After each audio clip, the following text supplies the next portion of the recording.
خاک کے ذرے بولے،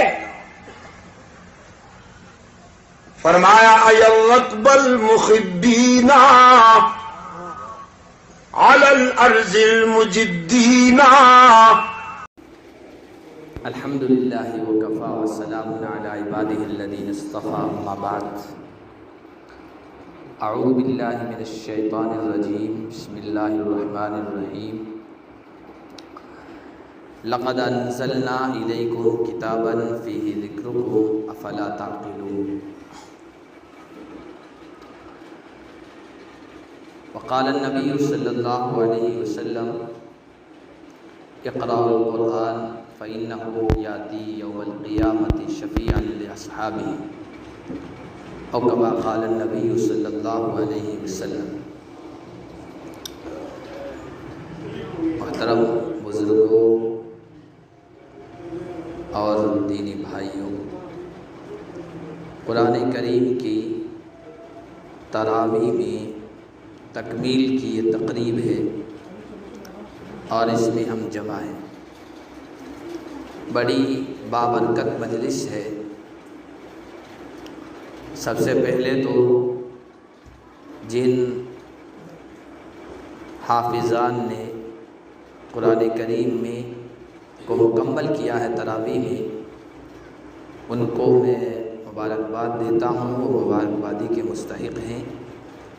اللہ نے توفیق دی قرآن مکمل کرنے کی، اور مزید یہ توفیق دی کہ تراویح میں قرآن سنایا۔ ان کے والدین بھی مبارکبادی کے قابل ہیں۔ ان کے لیے بھی یہ سعادت کی بات ہے کہ اپنی اولاد کے پیچھے انہوں نے قرآن کو سنا ہے۔ اس سے بڑھ کر مسرت، خوشی اور سعادت کی بات نہیں ہو سکتی۔ آخرت میں جو خوشی ملے گی، جو کامیابی ملے گی، وہ الگ ہے۔ اپنی اولاد کا تراویح میں قرآن سننا یہ انسان کے لیے بہت فخر کی بات ہے۔ گجرات کا ایک بڑا بادشاہ گزرا ہے، محمود بیگڑا۔ تاریخ میں آپ دیکھیں گے، اس کی تاریخ مل جاتی ہے، محمود بیگڑا۔ تو وہ قرآن سنا کرتا تھا رمضان میں، اور 26 روزے کو یا 27ویں تاریخ کو جب قرآن مکمل ہوتا تھا تو علماء کو بلاتا تھا۔ علماء آواز کرتے تھے، نصیحت کرتے تھے، تو اس میں عام طور پر قرآن ہی کی بات ہوتی ہے۔ قرآن کی مجلس میں ایک مرتبہ کسی عالم نے بیان کیا اور کہا کہ حافظ قرآن کے لیے اور اس کے والدین کے لیے اتنی بڑی سعادت کی بات ہوگی کہ کل قیامت کے دن اللہ پاک ان کے والدین کو تاج پہنائیں گے اور خصوصی رحمت سے نوازیں گے۔ تو یہ بادشاہ کے دل پہ لگی یہ بات، اور افسوس کے ساتھ کہنے لگا کاش میری اولاد میں کوئی ہوتا جس کے پیچھے میں قرآن سنتا، اور یہ دنیا کی بادشاہی کا تاج تو فانی ہے، ختم ہونے والا ہے، کبھی بھی چلا جا سکتا ہے، لیکن آخرت کا تاج وہ باقی رہنے والا ہے۔ کاش میری اولاد میں کوئی حافظ ہوتا۔ تو اس کا ایک بیٹا تھا خلیل خان، بڑودہ کا گورنر تھا۔ تو اس نے بھی اس کو دل سے لے لیا، دل پر لے لیا۔ اس نے محنت کرنا شروع کی، اپنے والد کو نہیں بتایا، والد کو بتایا نہیں۔ دن میں وہ حکومت کے کام کرتا تھا، رات میں وقت نکالتا تھا، قرآن پڑھتا تھا۔ بڑی محنت کی، اور رات میں جاگنے کی وجہ سے اس کی آنکھیں سرخ ہو گئی، لال ہو گئی۔ ڈاکٹروں نے کہا کہ بھائی رات میں جاگتے ہو، اس کی وجہ سے آنکھوں میں سرخی آ گئی ہے، رات کو جاگنا بند کر دو۔ تو اس نے بڑا عجیب جواب دیا کہ یہ سرخی میں برداشت کر سکتا ہوں، اس سرخی کی وجہ سے کل قیامت کے دن اللہ تعالیٰ مجھے سرخ روئی یعنی کامیابی عطا فرمائے۔ 1 سال کے اندر غالباً وہ حافظ ہو گئے، حکومت کے کام بھی انجام دے رہا، رات میں قرآن پڑھ رہا، یاد کر رہا ہے۔ دوسرا سال جب آیا، رمضان آیا، تو والد صاحب سے کہنے لگا کہ تراویح میں پڑھا۔ تو والد کو بڑا تعجب ہوا کہ تو نے کب سے قرآن حفظ کر لیا؟ کہ پچھلے سال جب آپ نے یہ بات کہی تھی کاش میرا بیٹا حافظ ہوتا، میں اس کا قرآن سنتا اور کل قیامت کے دن میرے لیے میرے سر پر تاج سجنے کا باعث بنتا، وجہ بنتا، اس دن میں نے یہ دل پہ بات لے لی تھی اور میں قرآن کا حافظ بن گیا، میں سناؤں گا۔ اس نے قرآن سنایا اور جب قرآن مکمل ہو گیا تراویح میں تو محمود بیگڑا نے کہا کہ بیٹا اس قرآن کی وجہ سے گورنر بڑودہ کا تو تھا ہی، احمد آباد کی ذمہ داری بھی میں تمہیں دیتا ہوں قرآن کی وجہ سے۔ اسی طرح شاہ جہاں کا واقعہ، اورنگزیب کا بیٹا مظفر نام تھا، وہ حافظ بنا تو اس نے اسی طرح کی تقریب کی، جلسہ کیا حافظ کے اعزاز کے لیے، تو شاہ جہاں بھی آیا، اس میں بات چیت ہوئی، بات چیت کے بعد شاہ جہاں نے کہا کہ میرے لیے تو سعادت کی بات اس وقت ہوگی جب میرا بیٹا حافظ بنے، تیرا بیٹا حافظ بنا ہے، میرا بیٹا جب حافظ بنے، حالانکہ اس کا پوتا تھا شاہ جہاں کا، لیکن اورنگزیب کا بیٹا تھا، کہ میرے لیے تو خوشی کی بات اس وقت ہوگی جب میرا بیٹا حافظ بن جائے۔ اورنگزیب نے اس کو دل پہ لیا اور تخت پر بیٹھنے کے بعد حافظ بنا۔ تو یہ اللہ کی بڑی توفیق ہوتی ہے اور اللہ کی طرف سے بڑی مہربانی ہوتی ہے۔ یہ جو موقع ہے، اس موقع پہ میں نے یہ واقعہ اس لیے سنائے، دو واقعے، کہ موقع کی جو دعا ہوتی ہے، تمنا ہوتی ہے نا، اللہ پوری کر دیتا ہے۔ موقع پر کی جانے والی دعائیں اللہ قبول فرماتا ہے۔ حضرت مریم کا واقعہ ہے، حضرت مریم کے والد والدہ بڑی عمر تک اولاد نہیں ملی تھی، دونوں کافی عمر کے ہو گئے تھے۔ ایک مرتبہ بیٹھے تھے، سامنے دیوار پر ایک چڑیا تھی، وہ اپنے بچے کو چگا رہی تھی، دانا اس کے منہ میں ڈال رہی تھی، تو ان کے دل میں عجیب حسرت پیدا ہوئی اور اسی موقع تھا، حسرت پیدا ہوئی، کاش مجھے بھی، ہمیں بھی اللہ اس چڑیا کی طرح اولاد دے۔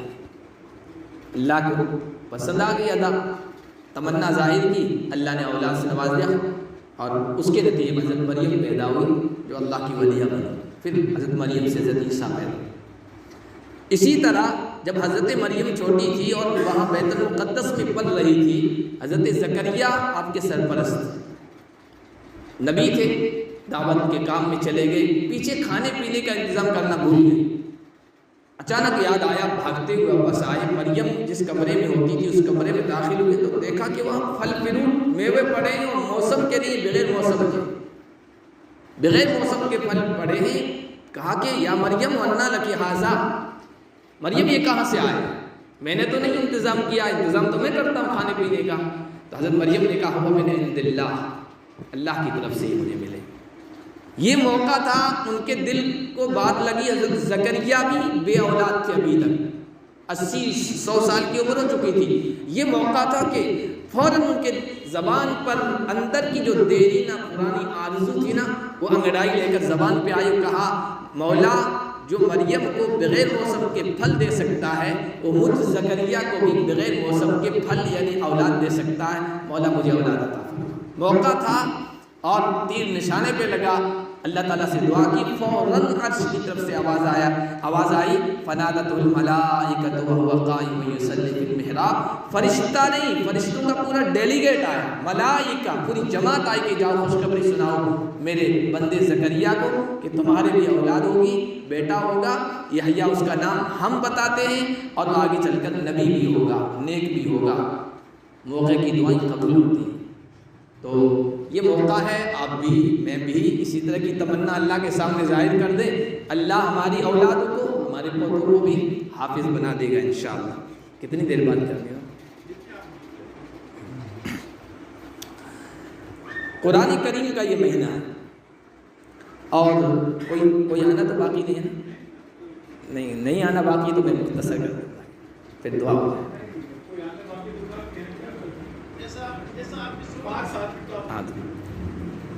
یہ قرآن کریم کا مہینہ ہے، اور قرآن کریم کی اصل بہار اس مہینے میں لوگوں کو محسوس ہوتی ہے، دکھتی ہے، نظر آتی ہے۔ قرآن کریم کا یہ اعجاز ہے، معجزہ ہے کہ کسی کتاب کے اتنے حافظ دنیا میں موجود نہیں ہیں جتنے قرآن کریم کے۔ 1 کروڑ سے زیادہ پوری دنیا میں قرآن کے حافظ موجود ہیں۔ اسلامی ملکوں میں نہیں، کسی غیر مسلم ملک میں چلے جائیے، عیسائی ملک میں، وہاں عیسائی بھی اپنی کتاب کے حافظ ان کو نہیں ملیں گے، قرآن کا حافظ دنیا کے کسی بھی کونے میں آپ کو مل جائے۔ قرآن کا اعجاز ہے، معجزہ۔ یہ بھی قرآن کا اعجاز ہے کہ پڑھنے، اس کو یاد رکھنے والا حافظ وہ بھی پڑھتا ہے، جس کو یاد نہیں ہے وہ بھی پڑھتا ہے، جس کو یاد ہے وہ پڑھتا بھی ہے، سنتا بھی ہے، سناتا بھی ہے، سمجھنے والا بھی پڑھ رہا ہے، نہ سمجھنے والا بھی پڑھ رہا ہے۔ یہ قرآن کا اعجاز ہے کہ پوری دنیا میں جتنا اس کتاب کو پڑھا جاتا ہے کسی کتاب کو نہیں پڑھا جاتا۔ یہ صرف اس کتاب کا ریکارڈ ہے پوری دنیا میں، اور یہ سورج کی گردش کے ساتھ، سورج کے چکر کے ساتھ قرآن کریم کی قرات اور تلاوت کے مناظر بھی زمین کے ارد گرد چکر لگاتے ہیں، اور ڈے نائٹ کا، شب و روز، دن اور رات کا کوئی لمحہ ایسا نہیں ہے جب اس کتاب کو نہ پڑھا جاتا۔ جس طرح اذان مسلسل ہو رہی ہے دن اور رات کی پوری دنیا میں، مسلسل کوئی لمحہ ایسا نہیں ہے جب اذان کی آواز دنیا کے کسی بھی کیرنے میں بلند نہ ہو رہی ہو۔ اسی طرح یہ قرآن کا بھی معجزہ ہے کہ زمین کے ساتھ ساتھ، سورج کی گردش کے ساتھ ساتھ اس قرآن کی قرات اور تلاوت کے مناظر بھی چلتے رہتے۔ تو قرآن کریم کا یہ مہینہ، اور قرآن کریم کے ساتھ ہماری عقیدت، ہماری محبت، ہمارا ایمان، یہ سب کچھ ہونے کے ساتھ ساتھ قرآن کریم کے کچھ حق ہم پر بنتے ہیں جن کو پورا کرنا ضروری ہے، اور قرآن کی مجلس میں قرآن کا حق ہی بیان کیا جائے گا تاکہ ہمارے اندر جذبہ ہے کہ اس حق کو بھی ہم ادا کرنے کی کوشش کریں۔ قرآن کریم کا سب سے پہلا حق ایمان ہے، اس کی محبت ہے، اس سے عقیدت ہے۔ اس کے بعد 3 بڑے حق۔ سب سے پہلا حق میں مختصر بیان کروں، سب سے پہلا حق قرآن اللہ کا پیغام، اور وہی پیغام ہے جو آدم سے چلا اور محمد الرسول اللہ تک یا عیسیٰ تک کہیے، اسی کا تسلسل ہے، وہی کنٹینیو چل رہا۔ آدم سے لے کر عیسیٰ تک جتنے بھی نبیوں کو پیغام اللہ کے آئے انسانیت کے نام، تو یہی تھے کہ بھائی اللہ کی اطاعت کرو، اللہ کی فرما برداری کرو، اللہ کے احکام کے مطابق زندگی بسر کرو، اور اسی کو مکمل کیا قرآن کریم نے۔ قرآن نے پہلی پاری میں کہا اما یاتینکم منی ھدی فمن تبع ھدایا فلا خوف علیہم ولا هم یحزنون۔ حضرت آدم اور حوا کو جنت سے اتار رہے تھے، اللہ کہا تھا کہ تمہارے پاس ہماری طرف سے ہدایت آئے گی، رہنمائی آئے گی، زندگی گزارنے کے طریقے آئیں گے، جو ان کے مطابق زندگی بسر کرے گا اس پر نہ کوئی خوف ہوگا، نہ کوئی ڈر ہوگا، نہ وہ غمگین ہوں گے، اور جو اس پیغام کا انکار کرے گا والذین کفروا وکذبوا بآیاتنا اولئک اصحاب النار، پھر اس کو جہنم میں جانا پڑے گا، اس میں ہمیشہ ہمیشہ رہنا پڑے گا۔ جو پیغام حضرت آدم سے چلا تھا وہ پیغام حضرت محمد رسول اللہ پر آ کر قرآن کی شکل میں مکمل ہو گیا۔ اب جب یہ اللہ کا پیام ہے، اللہ کا پیغام ہے، میسج اللہ کا، تو ہم پر سب سے پہلا حق قرآن کا یہ بنتا ہے کہ ہم اس میسج کو سمجھنے کی کوشش کریں۔ جو میسج آتا ہے نا، اس میں کیا چیز دیکھی جاتی ہے؟ سب سے پہلی چیز میسج بھیجنے والا کون ہے، کس لیول کا ہے، پھر اسی اعتبار سے ہم اس میسج کو اہمیت دیتے ہیں۔ گاؤں کے سرپنچ کا ہے تو اسی حیثیت سے دیکھیں گے، ڈسٹرکٹ لیول کے کسی بڑے آدمی کا ہے اسی حیثیت سے دیکھیں گے، مکھیہ منتری کا ہے تو اسی حیثیت سے دیکھیں گے، وزیر اعظم کا ہے اسی حیثیت سے دیکھیں گے، دنیا کے سپر پاور کسی آدمی کا ہے تو اس کو اتنی اہمیت دیتے ہیں۔ پہلی چیز میسج کس کا ہے اس کو اہمیت دیتے ہیں۔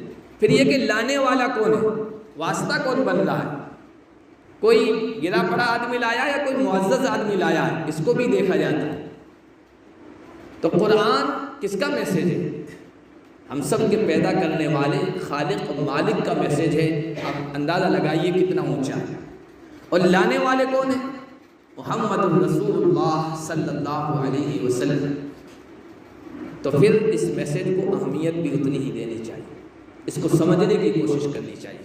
سب سے پہلی بات، آج ہمارا المیہ یہ ہے کہ قرآن پر ایمان بھی ہے، قرآن سے محبت بھی ہے، قرآن سے عقیدت بھی ہے، قرآن کے لیے مر مٹنے کے لیے بھی تیار ہے، جان دینے کے لیے بھی تیار ہے، لیکن قرآن کو سمجھنے کی ہم کتنی کوشش کر رہے ہیں، اس پر بھی ہمیں غور کرنا چاہیے۔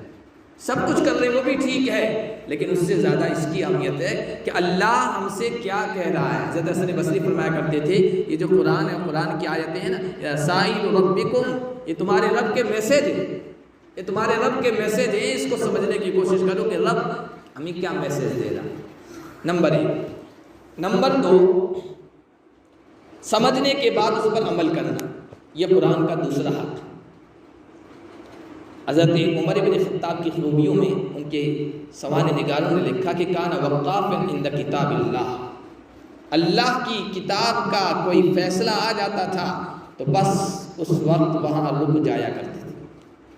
کوئی کام کر رہے ہیں، کوئی عمل کر رہے ہیں، کوئی فیصلہ دے رہے ہیں، اور پتہ چل گیا کہ قرآن کا حکم تو یہ اس کے خلاف ہے، فوراً رک گئے، قدم رک گئے۔ ہمارا معاملہ بھی یہی ہونا چاہیے، کوئی کام کر رہے ہوں، پتہ چل جائے کہ قرآن و حدیث اس کے خلاف ہے، ہمارے قدم اسی طرح رک جائیں جس طرح کوئی ماہر ڈرائیور ہے، وہ گاڑی چلا رہا ہے، گاڑی ڈرائیونگ کر رہا ہے، اور سامنے سرخ بتی لگ گئی، لال بتی لگ گئی، تو اچانک کیسا اس کا پاؤں سیدھا بریک میں جاتا ہے۔ اسی طرح قرآن کے پیغام کے ساتھ ہمارا معاملہ ہونا چاہیے، کوئی کام کر رہے ہیں زندگی کے کسی شعبے پر نہیں، اور ہمیں پتہ چل جائے کہ ابھی قرآن تو یہ کہتا ہے اور ہمارا عمل اس کے خلاف ہے، فوراً وہاں اس طرح رک جائیں جس طرح بریک لگتا ہے ڈرائیور لگتا ہے۔ یہ بھی قرآن کا حق۔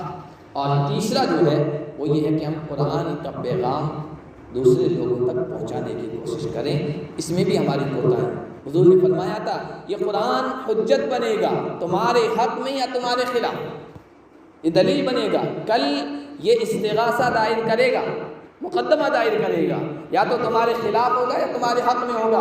تمہارے حق میں ہوگا تو لڑے گا، اور لڑ کر اتنا مضبوط یہ وکیل ہے قرآن کہ وہ جیتے گا، اللہ کے سامنے اصرار کرے گا، اور اگر جہنم کا بھی فیصلہ ہو گیا ہوگا یہ کہے گا نہیں، یا تو اس کے سینے میں مجھے دیا نہ ہوتا یا تو جہنم کا فیصلہ نہ کیا ہوتا، آپ کو اپنا فیصلہ واپس لینا پڑے گا۔ قرآن کی یہ دلیل اللہ مانے گا، کہے گا جاؤ جنت کا فیصلہ کر دیا، یا تو حق میں یا پھر خلاف ہوگا۔ اگر قرآن کا استغاثہ مقدمہ ہمارے خلاف ہو گیا تو پھر ہمارے پاس کیا عذر ہوگا، کون سی دلیل ہوگی؟ وقال الرسول یا ربی ان قوم اتخذوا هذا القرآن مہجورا، قرآن تو کرے گا ہی، قرآن لانے والا محمد الرسول اللہ صلی اللہ علیہ وسلم کہے گا میری اس قوم نے قرآن کو پیٹھ پیچھے ڈال دیا تھا، اس کے پیغام پر عمل نہیں کیا تھا۔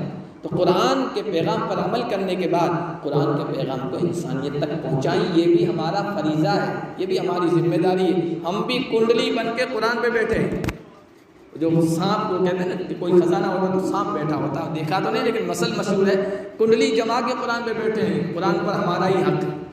قرآن تو سب کے لیے، محمد رسول اللہ سب کے لیے، اللہ سب کے لیے، قرآن بھی سب کے لیے۔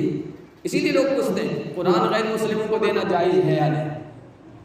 ایک تو اس حساب سے پوچھتے ہیں کہ بھائی وہ ناپاک ہوتے ہیں تو ان کو قرآن نہیں آنا ہے، لیکن ہو سکتا ہے کوئی قرآن ان کو دے سکتے ہیں یا نہیں؟ کیوں نہیں دے سکتے؟ قرآن صرف ہمارا تھوڑی ہے، قرآن تو ساری انسانیت کے لیے، ان کو دیں، ان کو کہیں کہ اس طہارت اور پاکیزگی کے ساتھ قرآن کو پکڑنا ہوتا ہے، آپ بھی پکڑیے اور پڑھیے رب کا میسج، رب کا پیغام، تو ان تک بھی قرآن پہنچانے کی کوشش کریں۔